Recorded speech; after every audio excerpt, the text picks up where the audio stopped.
This is SSPTV News, brought to you by Samsung Productions and the Hazleton Standard Speaker. Helping out the homeless. Learn more about the Valor Clinic next. Happy Friday. This is SSPTV News and I'm Ken Kara. Our newscast can be viewed in stunning HD on Service Electric Cablevision Channel 513 and let us stun you all weekend long wherever you go with the Samsung Productions app. Now headlines from SSPTV and the Hazleton Standard Speaker. American Legion Post 76 in Hazleton is teaming up with the Valor Clinic Foundation to help the area's homeless. This Sunday from 10 a.m. until 1 p.m. you can drop off much needed donations at the Legion Post, 305 East Diamond Avenue in Hazleton. Jeff Sullivan, Outreach Coordinator for the Valor Clinic, tells us what items are needed. Canned goods with pop tops, examples being Dittany Moore, Chef Boyardee, baked beans, fruit juices, V8 Splash, anything with a pop top, tuna pouches, salmon pouches, things of that nature.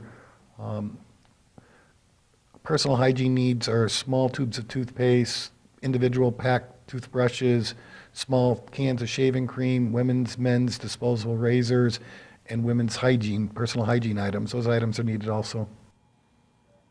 Gently worn clothes, footwear, and blankets will also be accepted. The items will be distributed on September 17th in Hazleton, and we will have more on that event and the foundation in the coming days on SSP TV News. A new state law requires high school seniors to have a booster shot against meningitis. Students were given a 5-day grace period to get the shot after school started. Classes began Monday in the Hazleton Area School District. That means seniors must have the vaccination when they return to class on Tuesday. However, Hazleton Area High School Principal Rocco Petrone tells the school board that 330 seniors have not yet received the shot. To further complicate the matter, doctors are running out of the vaccine, and students who miss more than 3 days will then be in violation of a new state truancy law. For the latest on the vaccine requirements, check out Lisa Sugart's interview with the head of the district's nursing department. We have that reposted on our Facebook page, and you can read today's article in the Standard Speaker or at standardspeaker.com. The new school year is well underway at MMI Preparatory School in Freeland. Lisa Sugart sat down with two of the school's top officials for the latest. Today, I'm very pleased to welcome to our studios the two of the people who make MMI Preparatory School in Freeland the success that it truly is. First, I'm pleased to introduce their head of school, Mr. Scott Wiggins, and also Marcy Hosier. She is the Director of Enrollment Management and Marketing at MMI. Thank you both for being here. It's a pleasure to have you in our studios. I guess this is the start of a new school year, but it's the first full school year with you as the permanent head of school, so congratulations. Thank you, Lisa. I was supposed to be at MMI for 1 year. I came in as the interim head, and by the time January rolled around, I'd been hooked and wanted to stay on as the permanent, and was appointed in February. So this will be my first year as the permanent head of school. What is new at MMI this year? Is there anything new? Well, this year last year we had a rotating schedule of 6 days. This year we're going to a 7-day rotation so that we can better use our classroom space. We also have moved for the year away from an assistant head of school, broken things out into an academic head who will be an interim assistant head of school, and then we have a boys and a girls dean who will help with student activities as well as dress code and those sorts of things. Now, MMI Preparatory School, if you are not familiar with it, it does house students in grades 6 through 12. However, the school is really doing quite well enrollment-wise, and you're seeing people have to wait to get in at times. We have had wait pools in the past. We did have wait pools this year in a few of our grades. And so we encourage people that if you are looking at MMI Preparatory School for your child's education, that you begin in the middle school. If someone is watching right now and they said, MMI Preparatory, I'm not sure if that's the perfect fit, but I'd like to find out. What do they do to find out if that's the perfect school for their child? Well, we do have some admission standards, and we do have a process that needs to be followed for admission. And so the very first step would be to call to inquire, and then we encourage families to come to one of our visitation nights, and we have 2 of those, one in November, which is on November 15th, and one in January, which is January 17th. Those are really great opportunities for families to come and learn more about us, and for us to learn a little bit more about the families.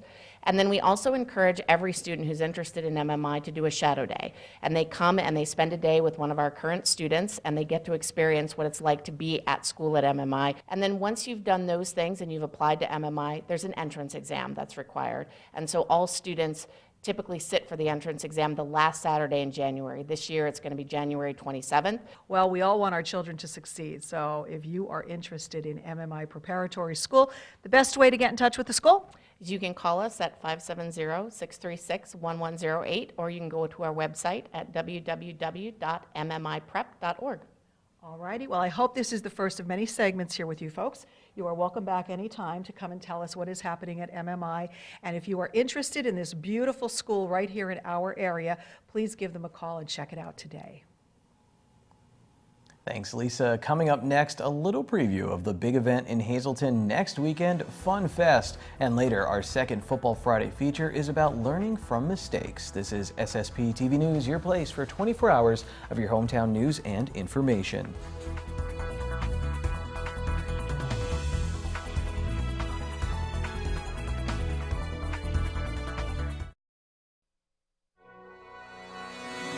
This is SSPTV News, brought to you by Samsung Productions and the Hazleton Standard Speaker.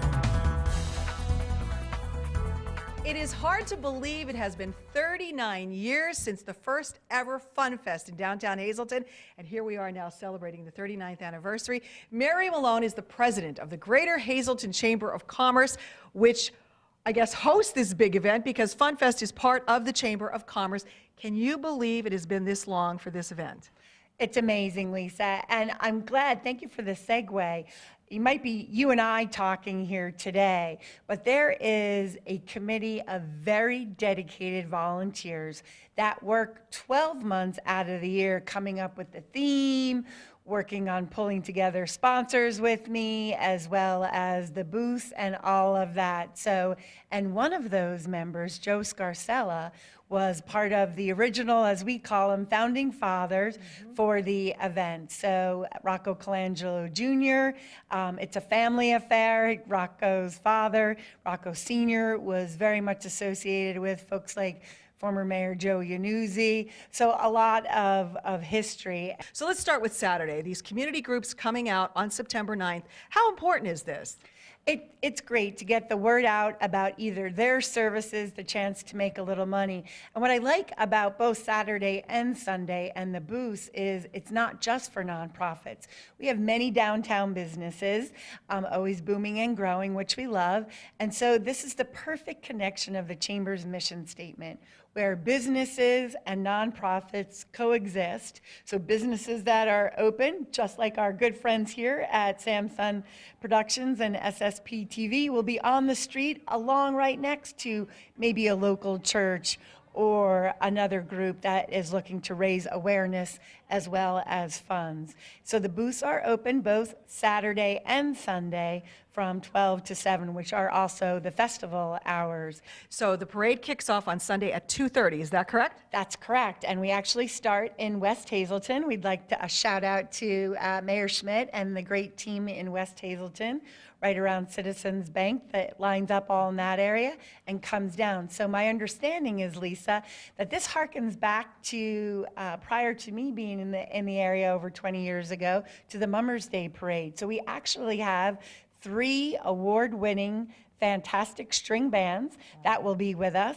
And the other thing we've come to know for are those balloons, just like you see in the Macy's Day Parade. And thanks to our longtime major sponsor, Service Electric Television, and Tim Trentley and his whole team. So every year we try to get some balloons to go ahead and match with our theme, and we've got great volunteer groups from Wood Forest Bank, our good friends at Giant, the Lions Club, and of course course, the Service Electric team are all the balloon handlers, bringing those bright, colorful balloons to really make the parades, as well as the usual, our fire trucks honoring our emergency services.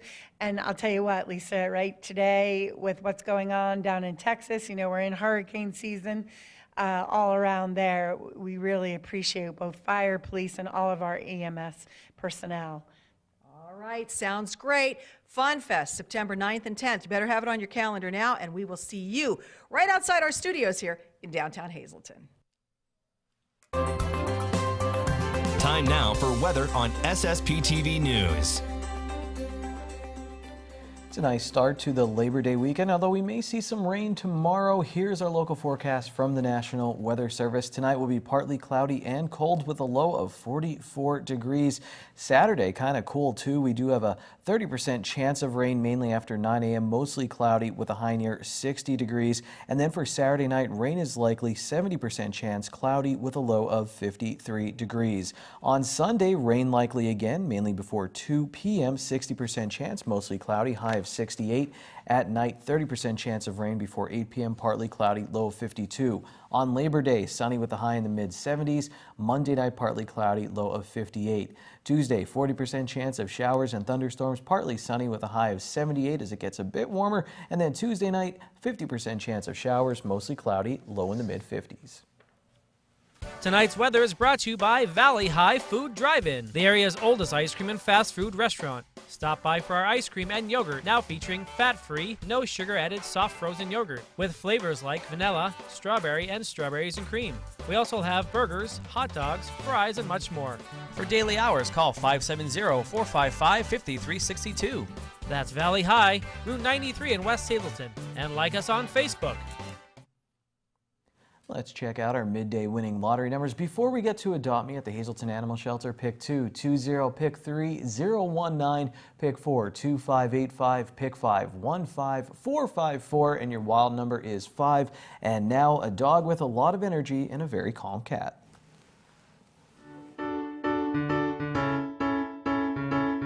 Hello again. Here I have with me Kobe. Kobe is an approximately 8 to 9 month old Chihuahua Shih Tzu mix who, like all of our dogs, is already neutered, current on his vaccines, and has been tested for heartworm and Lyme disease and has come up negative for both.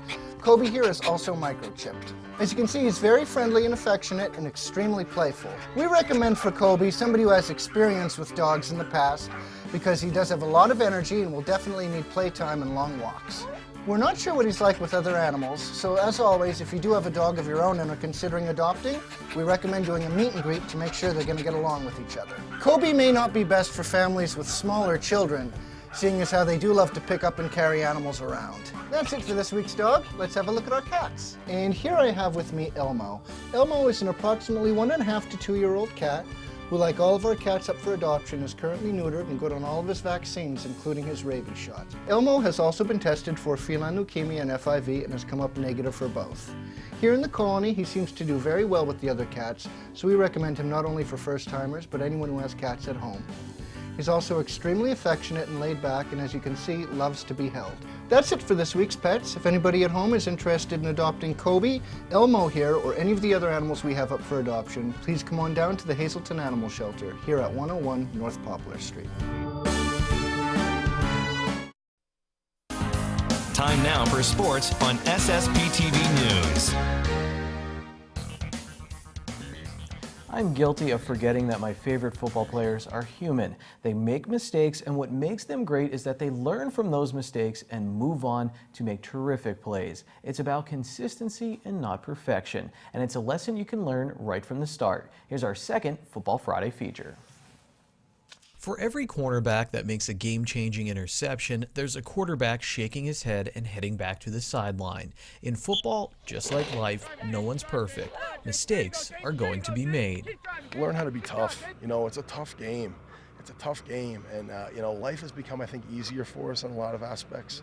With technology and it's just life's a little easier, and I think we train ourselves sometimes to take the easy way.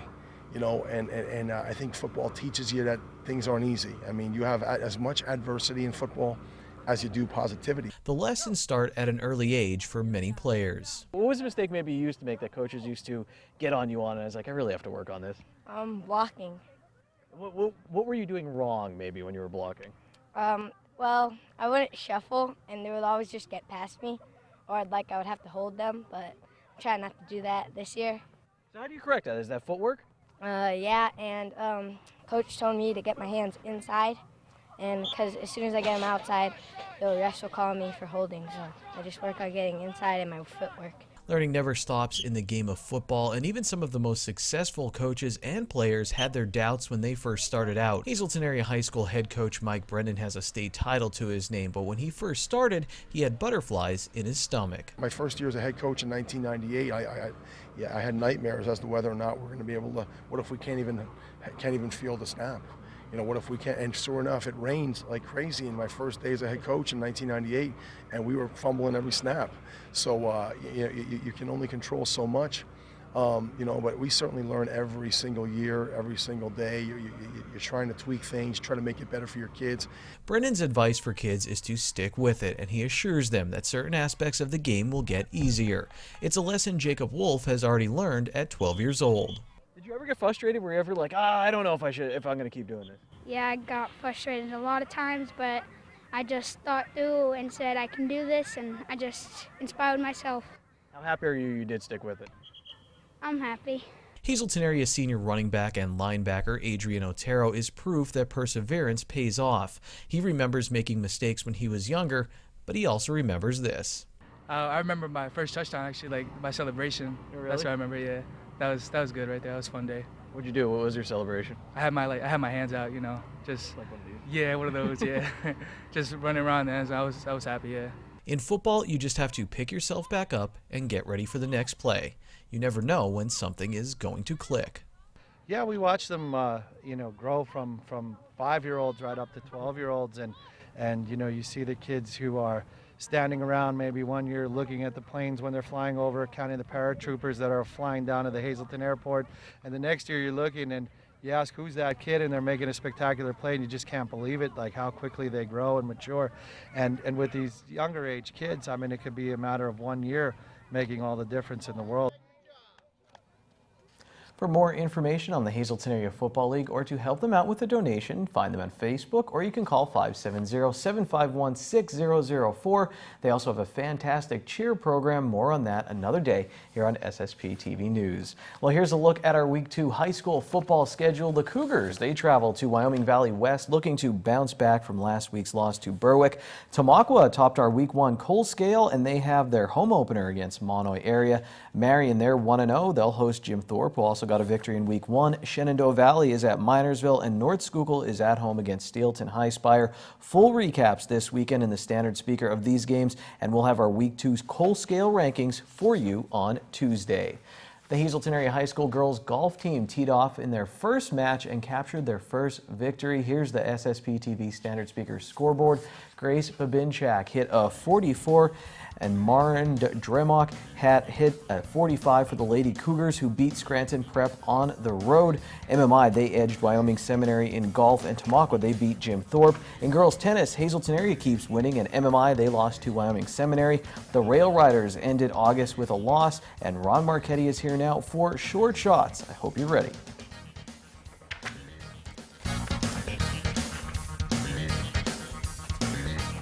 An hour and a half from now, 0-1 Hazleton Area meets Wyoming Valley West on the road, and 1-0 Marion Catholic has Jim Thorpe at home. Hi, everybody. Goodbye, August. Happy, hello, September, and happy holiday weekend, which starts right now.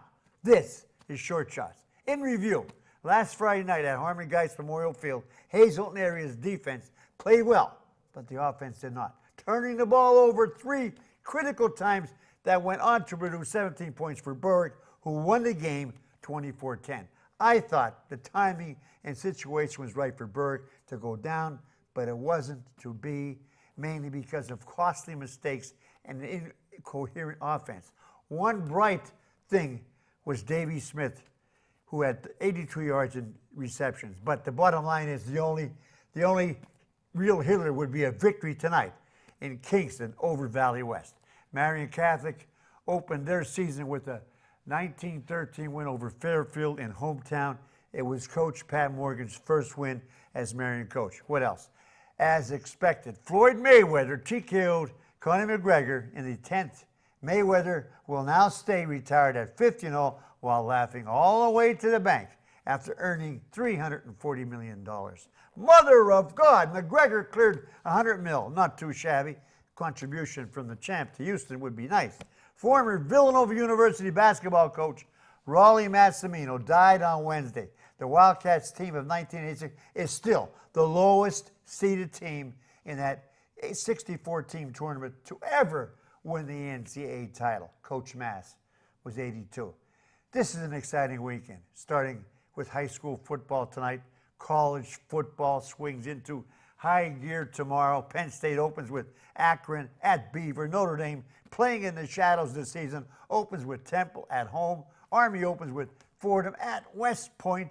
But the two biggest games tomorrow definitely are Florida State and Alabama in Atlanta and Michigan, Florida in Arlington. 50 years ago, something happened. In 1967, an excellent running back by the name of Tony Fornataro set at Hazleton High School single-game scoring record by scoring 5 touchdowns against Tamaulipas. He will always share that record with his teammate Joe Ferdinand. As seniors in 1968, both helped the Mountaineers to a tremendous 8-2-1 season, while Fornataro rushed for 984 yards, 16 shy of 1,000. After a lengthy illness and one heck of a fight, Anthony Fornataro died this week at the age of 66. He was the son of Dan and Lucy and younger brother Danny Jr. Our sincerest condolences go out to his family and friends. Enjoy your night and the week. I'll see you Monday. Till then, be good sport and stay loose. Good evening, everyone. Here's today's Talk of the Town. In today's social report, we have 2 people celebrating birthdays. The first is a happy birthday to Patrice Veet, who is celebrating her birthday on Sunday. From your family, friends, and everyone at SSPTV. And our next birthday is a special 65th birthday to Peggy, who is also celebrating her birthday on Sunday. From your family, friends, and everyone here at SSPTV. Thank you for all your support, Peggy. Enjoy your birthday. And that's today's Talk of the Town. SSPTV News would like to send our sincere condolences to the family and friends of these recently departed. Joseph Cassidy of Mountain Grove. Services will be private under the Harmon Funeral Home. Peter Matino of Ringtown. The Stauffer Brenzig Funeral Home will announce the arrangements. Michael E. Nodemacher of Jim Thorpe. Mass is Wednesday at 10 a.m. at the Immaculate Conception Church in Jim Thorpe. Friends may call Tuesday from 6 to 9 p.m. at the David J. Stanchi Funeral Home. And Wendy J. Tomlin of McAdoo. A celebration of life will be held on Saturday at 11 a.m. at the family's home in Lofty. The Damiano Funeral Home is assisting the family. Attention pay-per-view subscribers, if you see your name now on SSPTV News, you'll have 13 minutes to call in and win a free movie from Service Electric Cablevision. Today's winner is Daniel Chester of Ringtown. Call now at 570-455-7267 extension 104 for your free movie. We have a Labor Day special coming your way on Monday featuring a very interesting story on the Latimer Massacre, and my apologies to Marin Dremock, who I mispronounced her name during the sportscast. We're going to do a story with the Lady Cougar golf team next week. I'll try to get it right then. All right, that's it for now. Have a good weekend, everyone. Take it easy. Watch us online anytime at ssptv.com and follow us on Facebook and Twitter.